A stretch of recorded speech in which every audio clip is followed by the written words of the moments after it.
Famille, justice, enfance. RLP 102.3 aujourd'hui avec Xavier Labbé.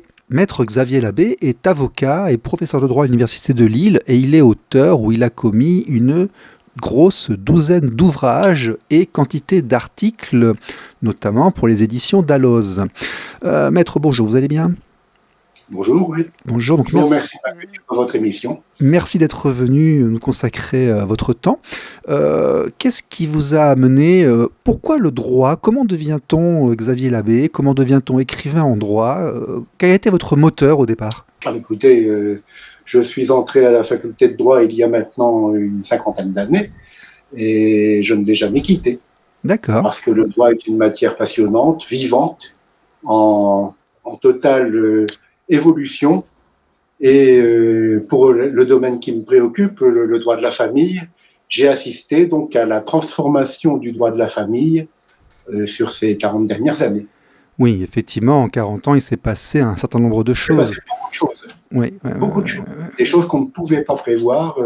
Et donc, j'ai assisté à cette évolution, j'allais dire à cette révolution peut-être. Et donc, c'est aussi la raison pour laquelle je peux en parler. D'accord. Vous avez notamment écrit un ouvrage qui s'intitule « La société française est devenue matriarcale », mais vous avez écrit « Le droit commun du couple » en 2012 et « Le droit français et l'avènement du matriarcat ». Est-ce que vous pourriez nous rappeler un petit peu ces définitions, matriarcat, patriarcat, ce qu'on entend dans ces choses-là ?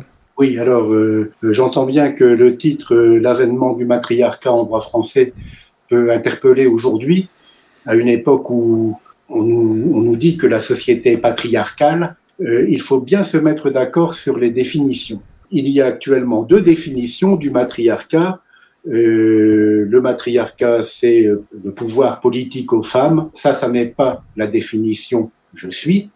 Moi, la définition que je retiens, c'est celle du pouvoir de la femme dans la famille et du pouvoir de transmettre la parenté, la filiation matrilinéaire. D'accord. Et je constate qu'aujourd'hui, la tendance est peut-être de favoriser cette famille matriarcale où se transmet la filiation matrilinéaire. D'accord. Le rôle principal tenu dans la famille, c'est la femme. L'homme ne serait plus, au fond, qu'une option, pour retenir le mot que j'ai employé. D'accord. Vous pouvez développer un petit peu, peut-être ? Écoutez, volontiers.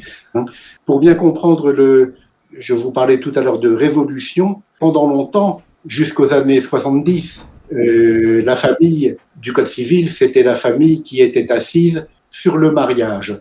Et sur le mariage d'un homme et d'une femme. Alors, d'accord avec vous pour dire que la place prépondérante était donnée à l'homme qui était d'ailleurs défini comme le chef de famille, et cet homme que sa femme devait suivre partout, selon l'article 214. La place prépondérante était donnée à l'homme, et donc c'est vrai que l'homme avait la première place, c'est vrai également qu'il avait la puissance paternelle sur ses enfants, mais la famille était quand même fondée sur 2 parents, un homme et une femme. Alors, encore une fois, oui, l'homme était le chef de la famille. Oui, il avait la puissance maritale, la puissance maternelle, mais l'enfant avait 2 parents. Après 68 et après la révolution donc de mai 68 et l'intervention donc de Jean Carbonnier dans la famille, il n'y a plus eu de modèle familial. Il y a eu des familles et non plus une seule famille. Il n'y a plus de modèle. Et Jean Carbonnier, d'ailleurs, emploiera cette phrase qui résonne aujourd'hui comme un adage, à chacun sa famille, à chacun son droit. Cela veut dire qu'il y a plusieurs types de familles. Il n'y a plus de modèle. Et donc, tous les enfants, qu'ils soient légitimes ou naturels, ont acquis les mêmes droits. Et on ne suppose plus, on ne conditionne plus l'arrivée de la famille au mariage. On peut donc avoir des familles avec des parents non mariés et on peut donc aussi avoir des familles, pourquoi pas, monoparentales. Donc on passe effectivement du modèle de famille nucléaire égalitaire décrit par Emmanuel Todd, qui est effectivement un père, une mère et des enfants héritant à égalité, Oui. à différencier avec la famille nucléaire absolue anglo-saxonne où il y a un héritier choisi et on peut, Todd en décrit d'ailleurs des comportements sociologiques différents. Effectivement, dans les années 70, nous, on arrive à l'explosion du divorce et de la recomposition familiale. Donc on arrive, ce sont des générations où on a une majorité d'enfants qui sont issus de familles divorcées. Donc on n'est plus dans ce modèle de famille nucléaire égalitaire, on est dans une famille un peu dénucléarisée qui entraîne là aussi des modifications sociologiques. Notamment un exemple très simple, vous avez un garçon d'un premier mariage, les parents divorcent, ils se reconstituent à droite et à gauche, ils refont des enfants. Au niveau héritage, l'aîné, en fait, touchera moins, dans certains cas, que les autres. Donc il y a vraiment une remise en cause du processus d'affiliation que nous avions, nous, de manière naturelle, et il y a un basculement qui s'effectue dans les 70. Oui, alors ça, on y a assisté. La famille décomposée, et puis qui se recompose, on ne sait pas trop comment, ou qui ne se recompose pas. Hein. Mais le phénomène qui est intéressant, c'est l'apparition de la famille monoparentale. Cette famille monoparentale qui, au départ, autrefois était montrée du doigt. Une femme seule qui mettait au monde un enfant, c'était une fille-mère, rappelez-vous. Hein. Elle était montrée du doigt, elle était considérée comme rien, et son enfant était lui aussi rejeté. La famille monoparentale est arrivée dans les années 70-75, et on a voulu l'aider par les allocations API, etc., pour bien montrer que c'était une famille qui était tout aussi respectable que les autres. Mais alors le phénomène auquel j'assiste actuellement et qui est encouragé par le législateur, c'est que il me semble que la famille monoparentale n'est plus aujourd'hui nécessairement une situation subie, mais qu'elle devient une situation choisie par la femme qui peut dire je préfère être seul que mal accompagné et je monte ma famille seule. La loi d'août 2021 qui instaure la procréation médicalement assistée au bénéfice des femmes célibataires ou des couples de femmes ne nous dit rien d'autre. Une femme aujourd'hui peut décider de faire seule une PMA, c'est-à-dire de mettre au monde un enfant qui n'aura jamais de père ou qui aura de mère. Mais l'homme est exclu. Et alors, la chose qui m'apparaît quand même intéressante, c'est qu'il paraît, je n'ai pas de données statistiques, mais quand on regarde Internet, on peut s'en convaincre, il paraît que la PMA pour une femme célibataire, c'est quelque chose qui est très demandé. Très demandé. Alors, ça interpelle. Bon, pourquoi une femme seule peut préférer être seule avec un enfant plutôt qu'être en couple. Alors, je crois que peut-être aujourd'hui, c'est vrai que les hommes n'ont plus beaucoup la cote. Hein. On dénonce les violences conjugales et on a raison. On dénonce l'incurie, on dénonce tous ces hommes qui sont étranges et dont il faut maintenant se méfier. Et on permet aux femmes d'être seules avec un enfant qui n'aura jamais de père. L'intérêt de l'enfant, dont on a beaucoup parlé, est défini par la mère. C'est elle qui devient juge de l'intérêt de l'enfant. RLP. Radio libre en Périgord. Famille, justice, enfance.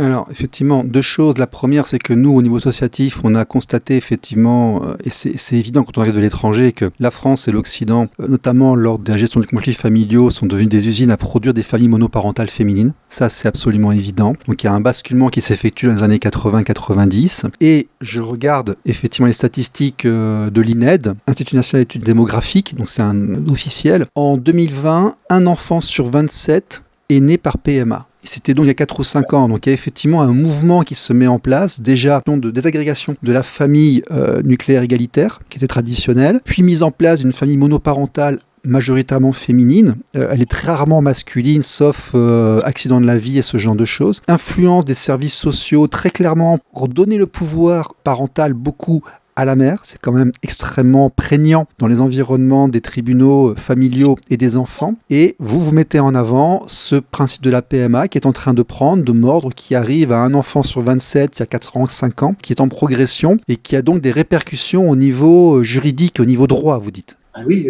c'est la famille. Et vous observez que la femme célibataire peut donc avoir un enfant seul, mais l'homme célibataire ou le couple d'hommes ne peuvent pas avoir recours à la GPA. Ouais, c'était avoir un grand débat qu'il y avait à l'époque, oui, tout à fait. Ouais. Et donc, et le débat, alors qu'on interdise la GPA, c'est sans doute une très bonne chose parce qu'il ne faut pas considérer une femme ou Ah, un être j'ai humain vécu en comme un Asie, on a objet. eu des scandales de ferme à bébé, je ne le souhaite pas, ce n'est pas à mettre en place. Il y a des dérives ensuite. Bon, Ouais. alors, Ouais. c'est tout. Mhm. Bon, on n'a pas rentré dans le débat, Non, non, mais mais ce n'est pas souhaitable, tout à fait. Ouais, ouais. ça n'est pas souhaitable. Hein, mais il y a donc là un rapport d'inégalité. L'homme seul ne peut pas créer une famille, tandis que la femme seule peut créer une famille et mettre au monde un enfant qui n'aura jamais de père. Et c'est une conséquence de la loi. C'est le législateur qui nous dit.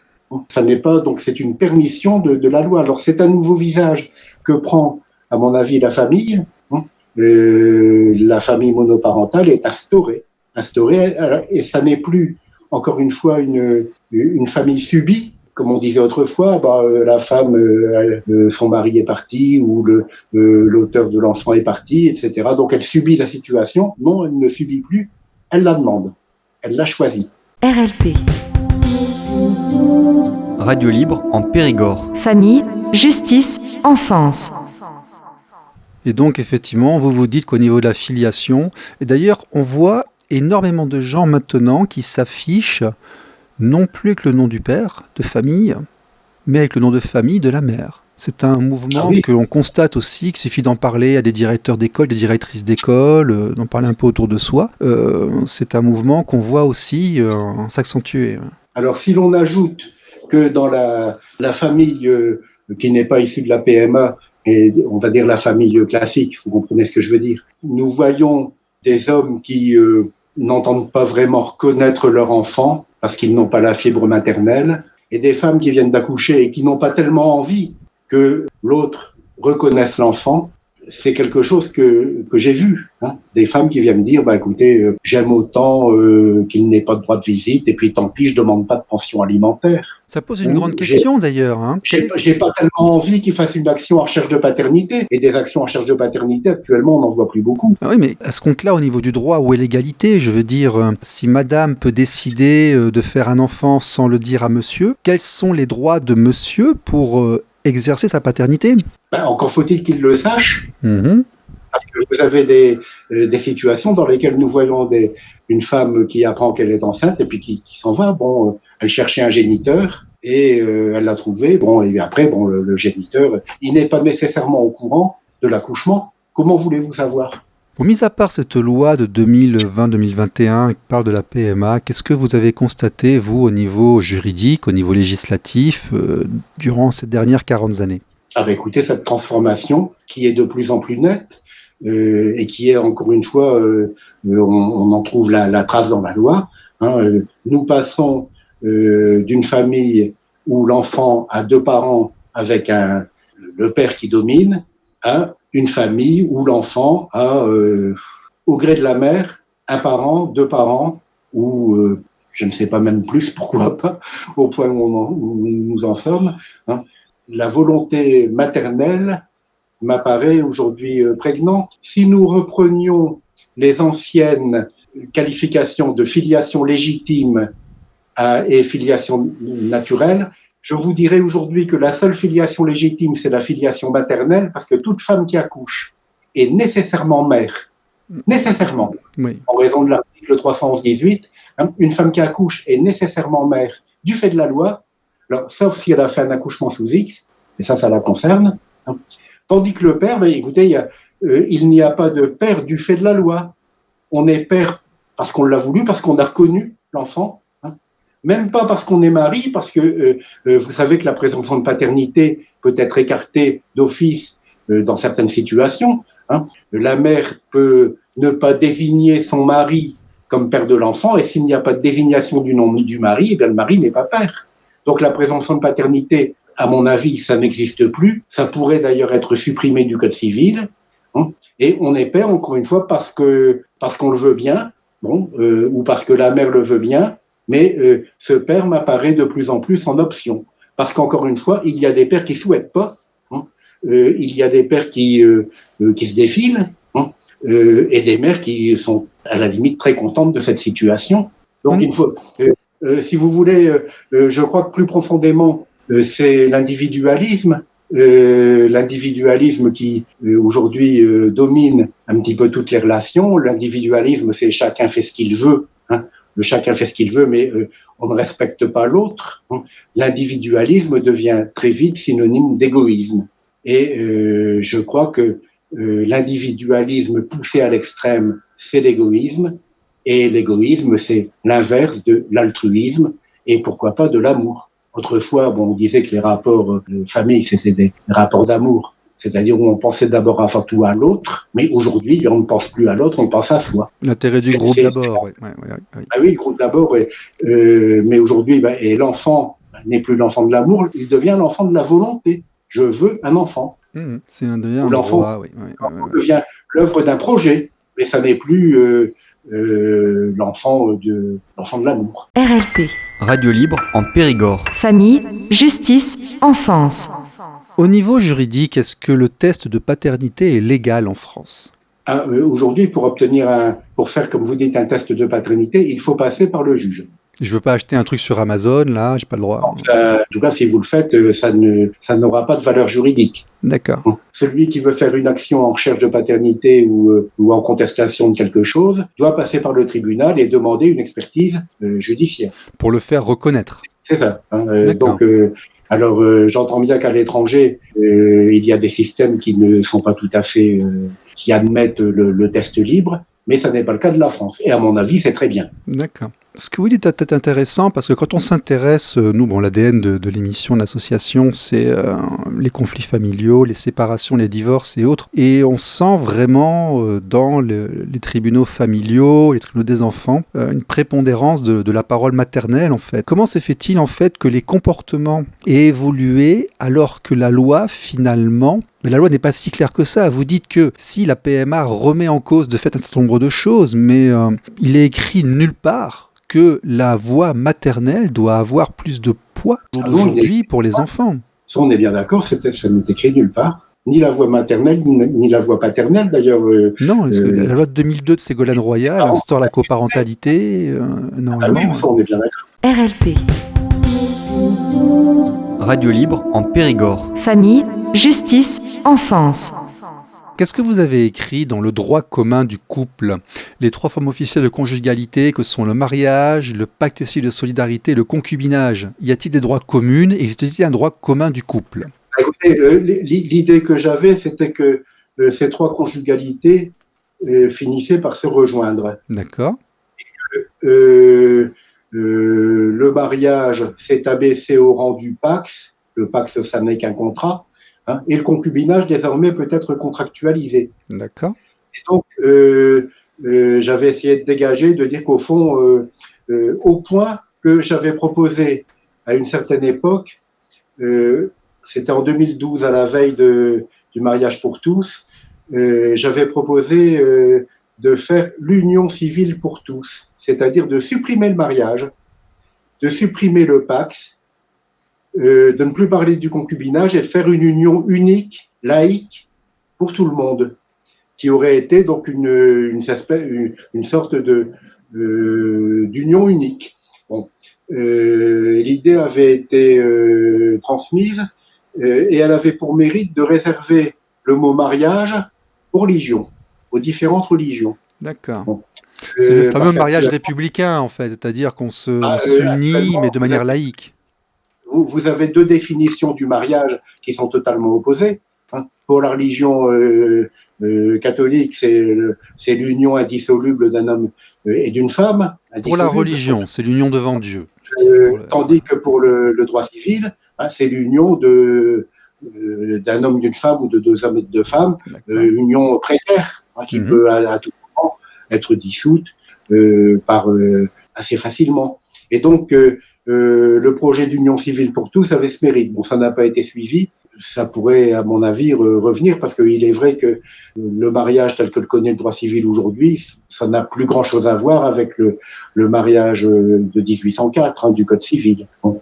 Il faut savoir ce que l'on met derrière les mots. Oui, bien sûr. Et alors, le droit commun du couple, le seul droit commun que l'on connaisse actuellement, c'est le droit commun des violences conjugales. Parce que là, ce sont les mêmes textes qui s'appliquent que l'on soit marié, concubin ou partenaire. Ce sont les mêmes textes qui s'applique de manière uniforme. Alors c'est un peu triste de devoir le constater, mais finalement, quel est le domaine du droit où le juge a un véritable rôle?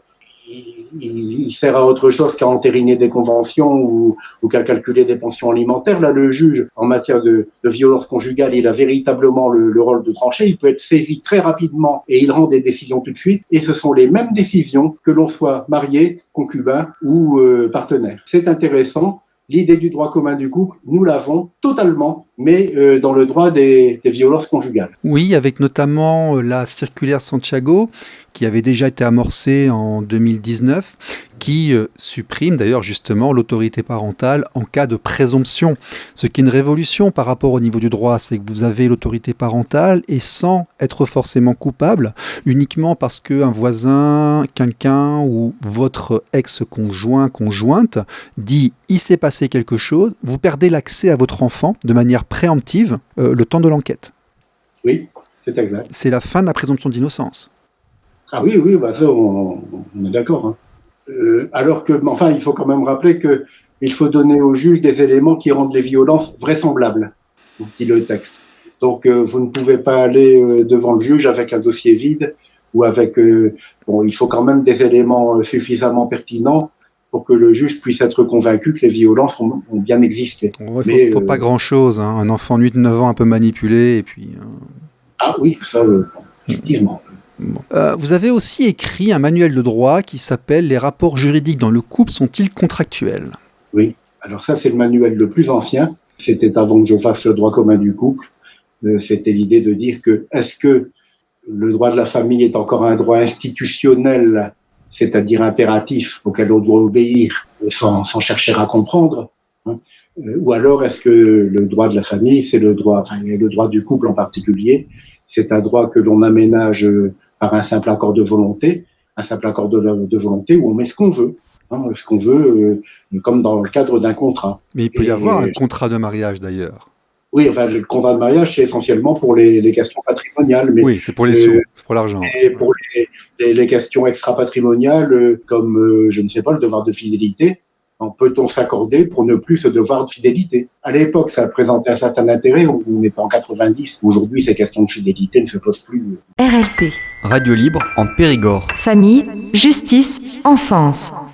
Je voudrais poser une question aux juristes et aux professeurs de droit. Durant les élections, on avait fait une liste aux européennes et autres, et on avait fait un ouvrage de propositions pour le droit de la famille et la protection de l'enfance. Et on se demandait avec plusieurs professionnels, des avocats, des magistrats et autres, si véritablement le droit de manière générale de l'enfance et de la famille était le même droit que les autres, et s'il était réellement déjà écrit aujourd'hui ou s'il était à créer.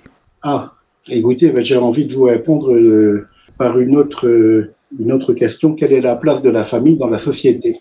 Si l'on dit que la famille a un rôle essentiel, et si l'on part de l'idée que le premier groupe social dans lequel vit l'enfant, c'est sa famille, et qu'en conséquence, si l'enfant est heureux dans sa famille, il sera heureux en société, alors il faut bâtir un droit de la famille qui soit solide. Mais maintenant, si l'on dit que la famille n'a pas d'importance et qu'il ne doit pas y avoir d'intermédiaire entre l'individu et l'État, ben là, le droit de la famille peut être inexistant. Alors, ou en tout cas, il n'a plus à être impératif. Bon, c'est toute la question que pose le droit de la famille, le rôle de la famille. Bien sûr. Alors, je crois que tout à l'heure, on parlait de 68 et de la révolution de 68. L'idée qui a été à l'époque, ça a été de dire supprimons les règles. Il est interdit d'interdire. Et c'est Carbonnier, je reviens à lui, qui a inventé la notion de non-droit. Il faut le moins de règles possible, le moins de contraintes possibles. Chacun doit pouvoir faire ce qu'il veut. Il y a une inversion de tendance actuellement, hein, j'ai cru noter quand même. Oui, je suis d'accord avec vous. Hein. Mais il faut savoir si chacun doit pouvoir faire ce qu'il veut ou si au contraire, il faut des règles pour encadrer la famille. Oui, de manière reproductive, identifiable et compréhensible. Ouais, voilà. Trop loin dans la liberté, peut-être bien qu'il faut redécouvrir un encadrement pour la famille. Ça n'est peut-être pas en revenant en arrière. Je ne sais pas si le retour en arrière est une bonne chose. Bon, mais peut-être bien qu'il faut imaginer autre chose. Alors quoi? ça l'avenir nous le dira, mais en tout cas qu'il faut imaginer un cadre. Et un cadre qui soit, si possible, impératif. Oui, ne serait-ce que pour permettre aux juges des enfants d'exercer de manière compréhensible, et non pas tout le temps, au cas par cas et à l'inconnu, de manière aléatoire, et pareil au familial, oui, bien sûr. Maître Xavier Labbé, merci beaucoup. Au revoir tout le monde, à la semaine prochaine. Monsieur Labbé, au revoir. Au revoir. Voici maintenant la chanson de la semaine. Famille, justice, enfance.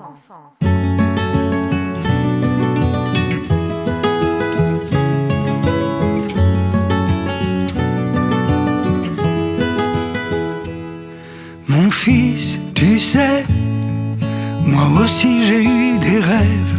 Être artiste, qui sait, révolutionnaire qui lève le glaive de la liberté. Papa, je sais, être libre a un prix, celui, c'est vrai, que t'as payé de ta vie pour que je puisse, au jour qui s'achève, le ventre plein, avoir des rêves.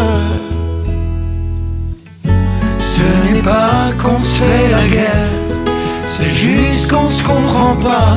Mais c'est normal, tu es mon père. Non, je suis ton papa.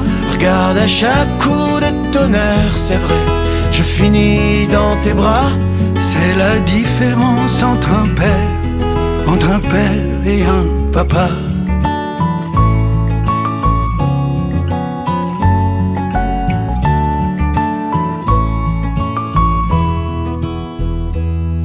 Mon fils, tu sais, ta vie, la nuit, la fête. Si je me tais, sache qu'au fond, je m'inquiète. Te faire du mal comme ça, je ne supporte pas. Mais papa, tu sais, j'ai pas vraiment choisi cette sensibilité. J'en paye chaque jour le prix, ça pleure dans ma tête parfois. Fallait que je console ces voix.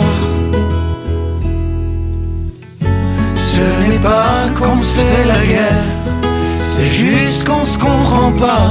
Mais c'est normal, tu es mon père. Non, je suis ton papa. Regarde à chaque coup de tonnerre, c'est vrai, je finis dans tes bras. C'est la différence entre un père et un papa.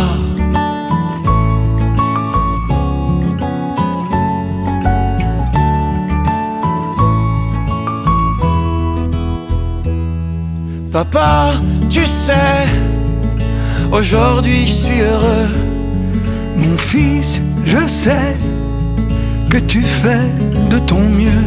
Tu seras père un jour comme moi. Et comme toi, je serai un papa. Ce n'est pas qu'on se fait la guerre, c'est juste qu'on se comprend pas. Mais c'est normal, tu es mon père. Non, je suis ton papa. Regarde à chaque coup de tonnerre, c'est vrai, je finis dans tes bras. C'est la différence entre un père et un papa.